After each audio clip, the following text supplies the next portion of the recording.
exaltado no céu. Eu louvarei, Ele exaltado para sempre, exaltado seu nome. Louvarei.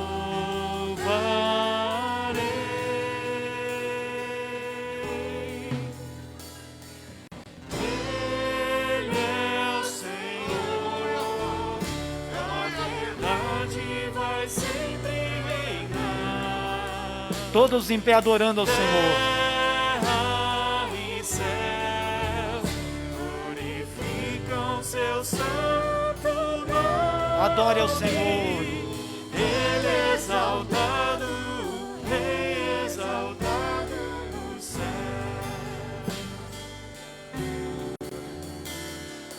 Ele é exaltado, exaltado no céu.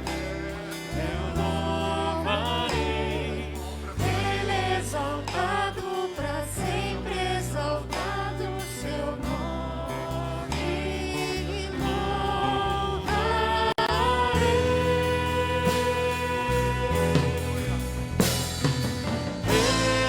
Ele é o Senhor, sua verdade vai sempre reinar. Terra e céu glorificam seu santo nome. Ele é exaltado, exaltado no céu.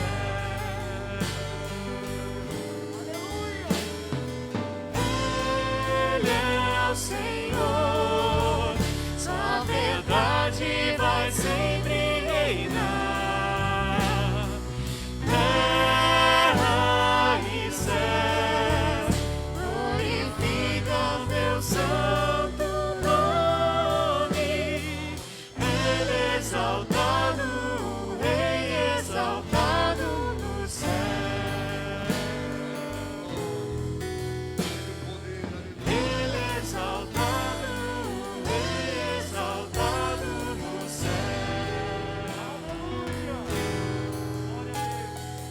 Ele é exaltado, exaltado no céu. Glória! Meu Deus é fiel. Meu Deus é exaltado nesta noite. Aleluia! Oh, louvado seja Deus. Vamos adorar ao Senhor. Mais um louvor, logo após, irmão Paulinho com a mensagem. Adore ao Senhor. Aleluia. Grande Deus, aleluia, Senhor. Meu Deus, faz a sua obra, Senhor, aleluia.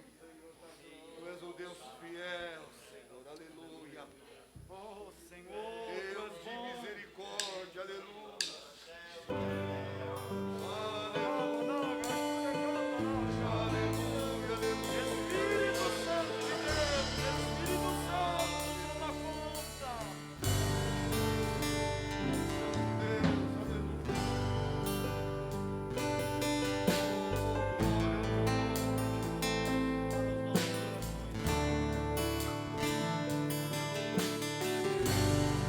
Bom estarmos aqui louvando a Deus.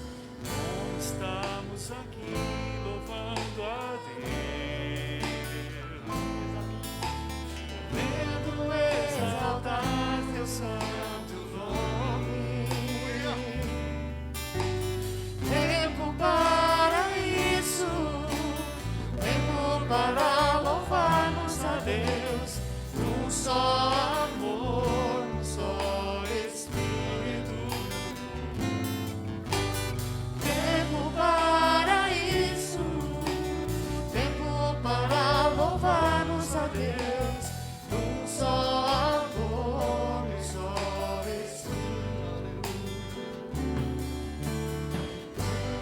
Deus, venha nos abençoar e que essa união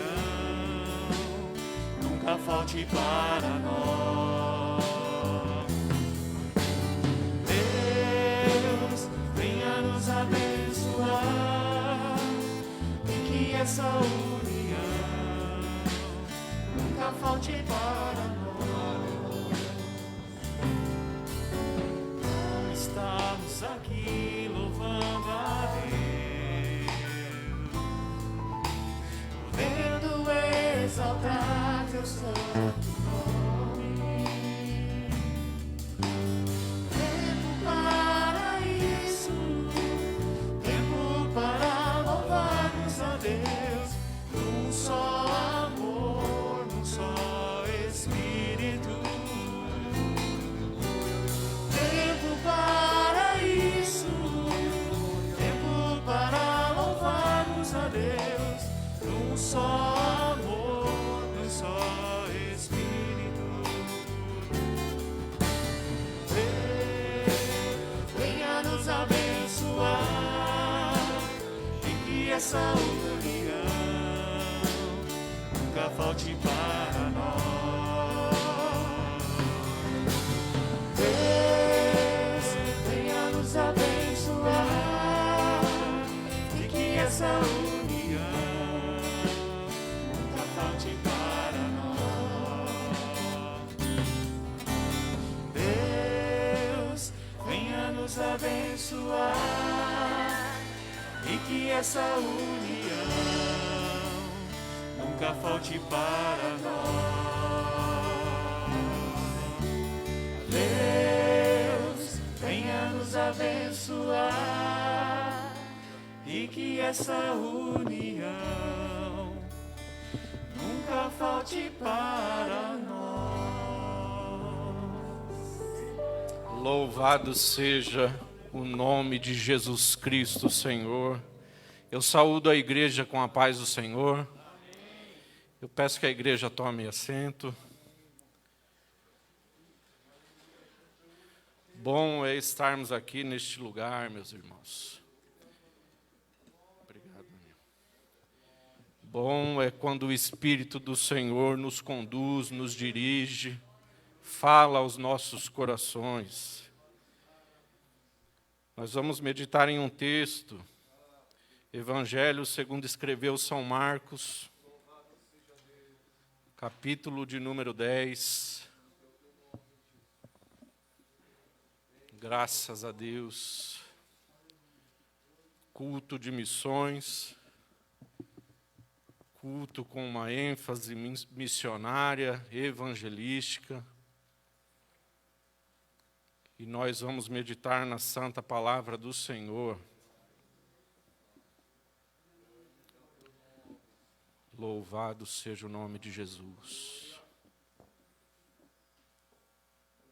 Evangelho segundo escreveu São Marcos, capítulo de número 10, do versículo 17 até o 22.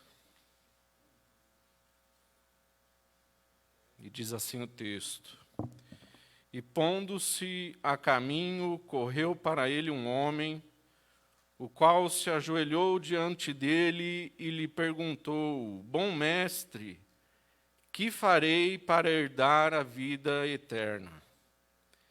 E Jesus lhe disse: Por que me chamas bom? Ninguém há bom senão um, que é Deus. Tu sabes os mandamentos: não adulterarás, não matarás, não furtarás, não dirás falsos testemunhos, não defraudarás alguém. Honra a teu pai e a tua mãe. Ele, porém, respondendo, lhe disse: Mestre, tudo isso guardei desde a minha mocidade. E Jesus, olhando para ele, o amou e lhe disse: Falta-te uma coisa. Vai e vende tudo quanto tens, e dá aos pobres, e terás um tesouro no céu. E vem e segue-me. Mas ele, contrariado com esta palavra, retirou-se triste, porque possuía muitas propriedades. Louvado seja o nome de Jesus. Texto conhecido, texto relatado nos 3 primeiros evangelhos, Mateus, Marcos, Lucas. Texto que nos fala a respeito de um diálogo, de um encontro deste homem com o Senhor Jesus Cristo. A Bíblia não fala o nome deste homem, não fala de onde ele veio, fala apenas que ele era um homem que possuía riquezas, que possuía muitas propriedades. E ele recorre a Cristo Jesus e lhe faz uma pergunta: bom mestre, que farei para herdar a vida eterna? E essa pergunta revela o que ele tinha no coração, o que, na verdade, pode parecer até mais coerente para o homem. Ou seja, o que eu posso fazer para alcançar, para conquistar? O que eu devo fazer? O que está ao meu alcance para que eu possa herdar a vida eterna? Hoje nós sabemos, segundo a santa palavra de Deus, que não há nada que o homem faça que lhe dê o direito, que lhe conceda o direito de ser salvo. Sabemos que somos salvos por o dom gratuito de Deus, mediante a fé em Cristo Jesus. Mas pode parecer para o homem mais sensato uma salvação por merecimento. O que eu devo fazer? Ele era um homem rico e possivelmente ele tinha acesso a tudo o que ele desejava. Quem sabe no coração dele existia a intenção de comprar, de adquirir de alguma forma. Então ele chega a Cristo Jesus e no decorrer do texto a gente percebe como Cristo Jesus conduz a conversa, conduz aquela situação a um ponto de revelar o que ele tinha no coração e a real necessidade dele. Porque uma coisa que precisamos ter por certo é que Cristo Jesus, ele conhece o meu coração e o seu coração. Ele é Senhor sobre todas as coisas, nada fica em oculto diante dele. Cristo Jesus conduz a conversa de uma maneira a oferecer a este homem aquilo que ele precisava. Mas a conversa não começa do jeito que ele esperava, do jeito que esse homem esperava. Ele procura a Jesus e diz: bom mestre. E aí a gente já tira um exemplo e uma lição que Jesus nos deixa aqui, que ele tira todo o foco dele e ele aponta para Deus. Por que me chamas bom? Não há nenhum bom a não ser Deus. E o que nós precisamos entender, e já foi lido aqui nesta noite, é que Deus não divide a glória dele com ninguém. Não podemos tomar para nós o título de bom, como se por nós mesmos alguém pudesse ser salvo. Não, precisamos apontar: bom é Deus. Deus é bom. Jesus nos deixa o exemplo porque pode ser que às vezes a vaidade venha nos encher. Às vezes a gente tem a tendência a puxar para nós, a puxar a imagem para mim, quando na verdade a gente precisa o tempo todo apontar para Ele. Só Ele é bom, só Ele pode salvar o pecador, só Ele pode perdoar os seus pecados nesta noite. Só Ele é bom, só Ele pode apagar as nossas transgressões. É Ele quem pode te dar paz, Ele é bom. Ele é bom. E aí Jesus diz a ele assim: tu sabes os mandamentos. Porque para salvar, para converter o homem, primeiro é necessário que haja uma confissão e o entendimento da sua miséria e da sua necessidade. Quando Jesus diz para ele assim, tu sabes os mandamentos, ele está jogando a responsabilidade para ele, dizendo, você sabe o que deve ser feito. Você conhece a lei. Você conhece as ordenanças, não conhece? Você sabe o que está escrito, não sabe? Mas aí, a gente já vê a ação de Jesus no coração desse homem, porque vem logo uma confissão. Senhor, tudo isso eu tenho feito desde a minha mocidade. O que ele está querendo dizer aqui? Senhor, até agora eu me esforcei e não cheguei em lugar nenhum. Senhor, até agora eu fiz tudo o que estava escrito, mas ainda não alcancei o que eu preciso. Porque para que Jesus possa ser Senhor e Salvador do homem, o homem precisa reconhecer a sua miséria. O homem precisa reconhecer que por mérito próprio, por esforço próprio, ele não vai chegar. E aí a gente vê o jovem confessando, falando, Senhor, até aqui eu me desgastei. Quantos estão se desgastando? Quantos estão debaixo de ordenanças, de mandamentos, de ritos, mas não têm desfrutado da verdadeira paz que o Espírito Santo pode produzir? Quantos que estão se prendendo debaixo de leis, de mandamentos pesados, mas não conseguem desfrutar da liberdade daqueles que servem a Deus? Nós fomos chamados para sermos livres. O amor de Cristo Jesus nos alcançou quando estávamos mortos em nossos delitos, pecados e ofensas. Paulo vai dizer que ele nos transportou do reino das trevas para a sua maravilhosa luz. Eu creio pelo Espírito Santo que muitos estão carregando um fardo pesado e ainda não atentaram para quando Jesus diz, vinde a mim, vós que estáis cansados e sobrecarregados, e eu vos aliviarei. Eu vos aliviarei, louvado seja o nome de Cristo Jesus. Tudo isso eu tenho feito.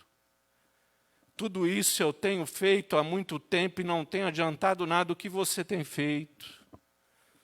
Quais têm sido os seus esforços? Por onde você está andando sem desfrutar daquilo que Jesus pode fornecer à sua alma? Longe de Cristo Jesus, é só enfado e tristeza e frustração. Mas aqueles que reconhecem o Senhor como seu Salvador, eles têm paz, ainda que seja em meio às lutas.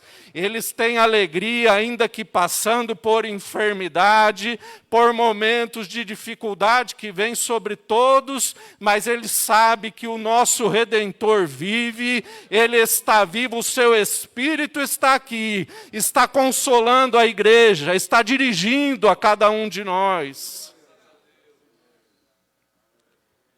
E aí o texto diz, e Jesus olhando para ele. E Jesus olhando para ele. E não é um olhar comum. E não é um olhar que te olharam até hoje, olhar de acusação. E não é aquele olhar de reprovação, não. É um olhar de quem te fez, que te conhece, sabe por onde você tem andado.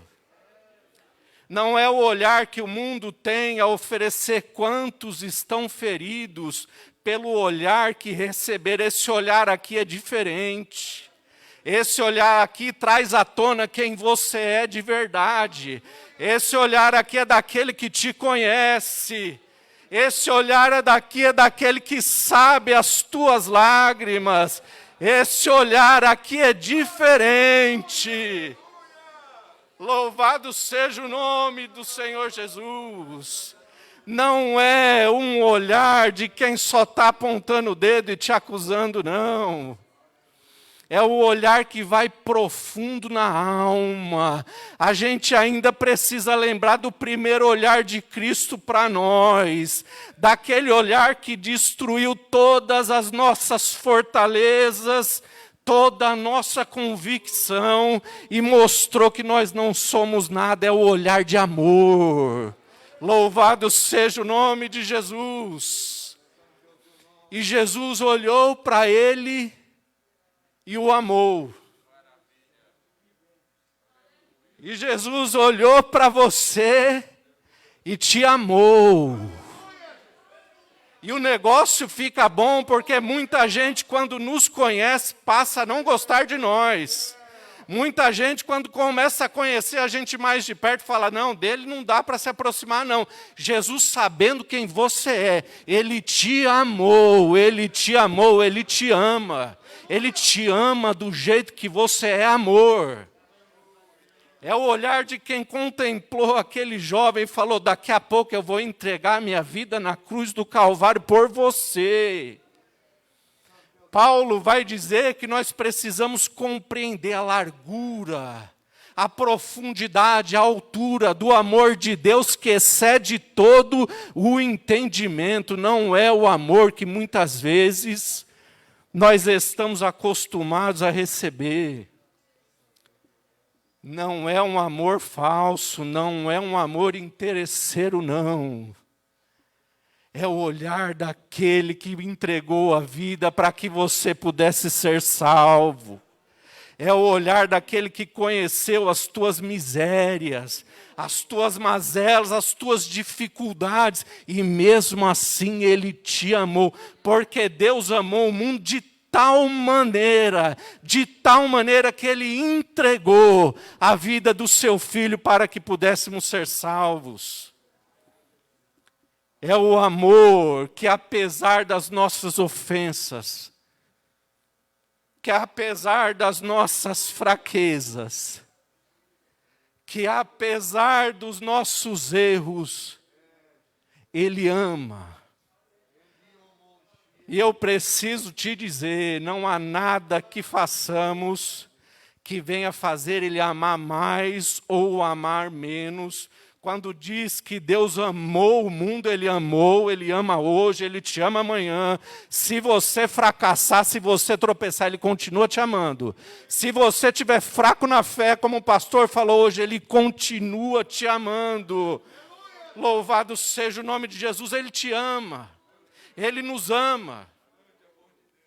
E aí Ele conduz para o que a Kátia falou aqui hoje.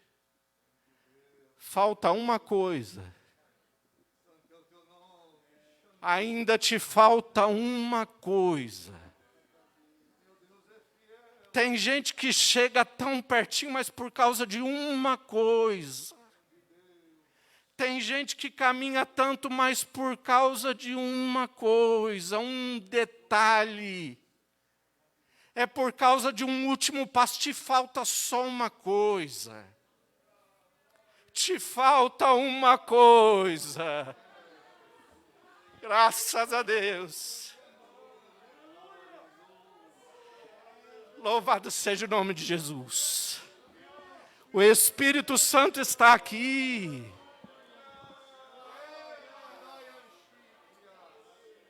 Te falta uma coisa. Você chegou até aqui. Você caminhou até aqui, só Deus sabe o que foi a sua caminhada. Só Deus sabe o que é que você passou. Mas você chegou até aqui, não para por causa de uma coisa, não. Te falta uma coisa.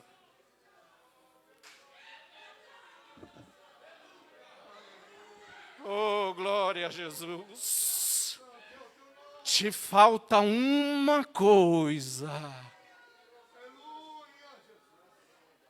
E aí, Jesus é perfeito em tudo que Ele faz.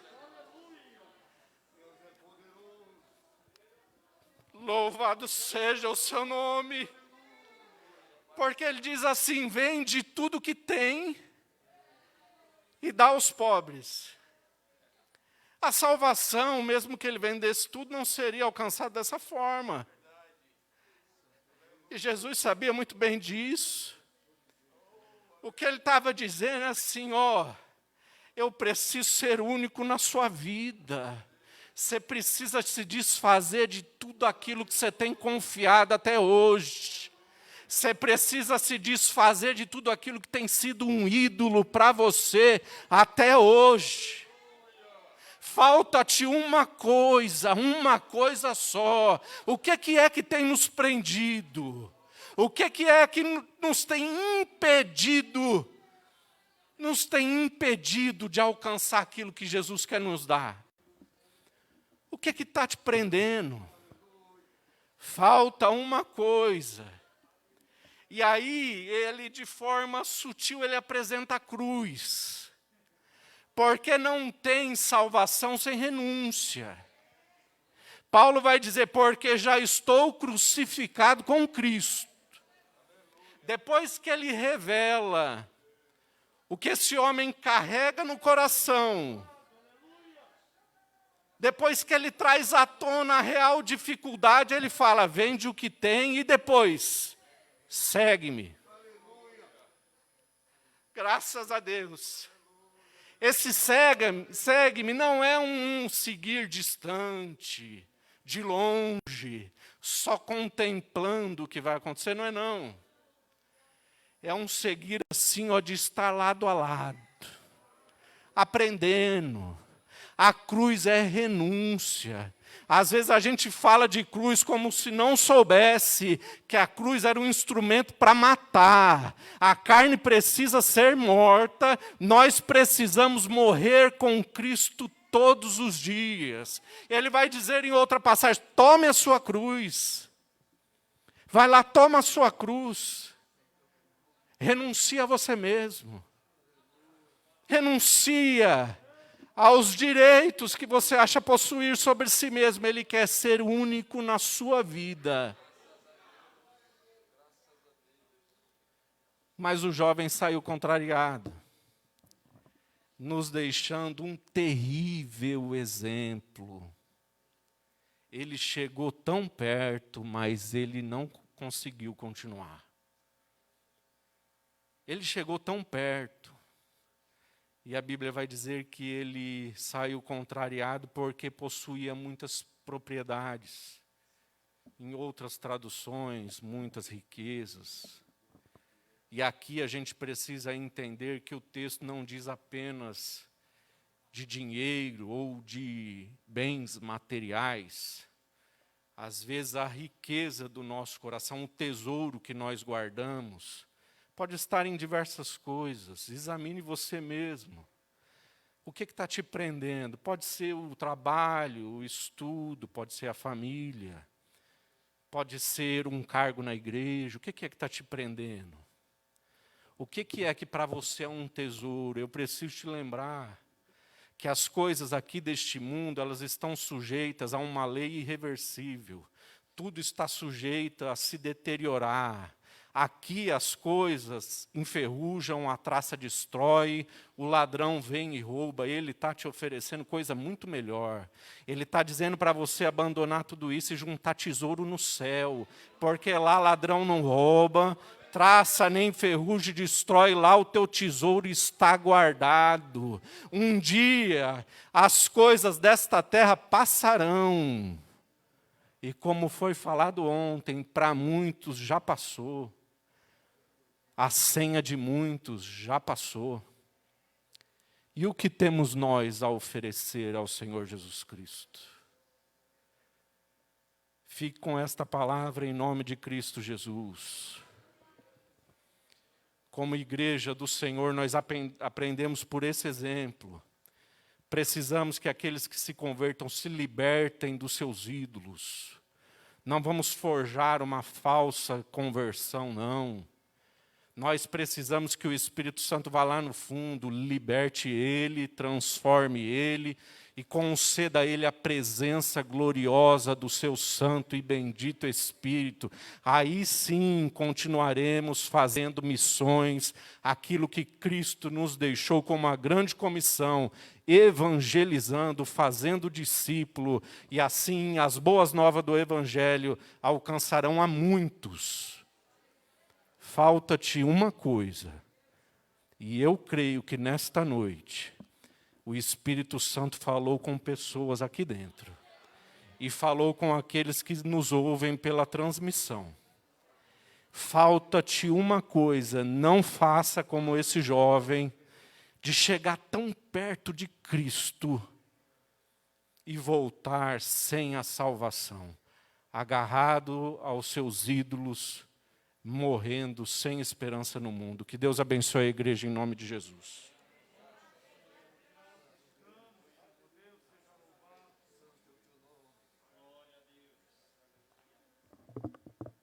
Estava tão boa essa mensagem, irmão Paulo. Dava para continuar ainda longe aqui. Que Deus continue abençoando a todos nós.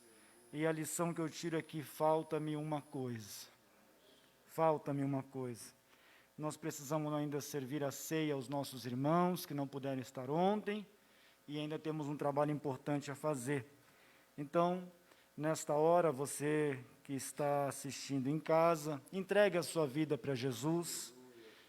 Os nós que estamos aqui, se porventura tem algum irmão que quer retornar à casa do Pai, que se afastou, se distanciou dos caminhos do Senhor, volte para Jesus enquanto é tempo, volte para Jesus, volte para Ele. E se você não teve o encontro com Jesus ainda, você que está assistindo, assistirá em outra hora, aceite a Jesus como seu único e suficiente Salvador, porque só Ele, para fazer o que Ele fez por nós, dentro do amor de Deus. Então, nós estamos terminando essa transmissão agora e vamos para a parte interna do trabalho.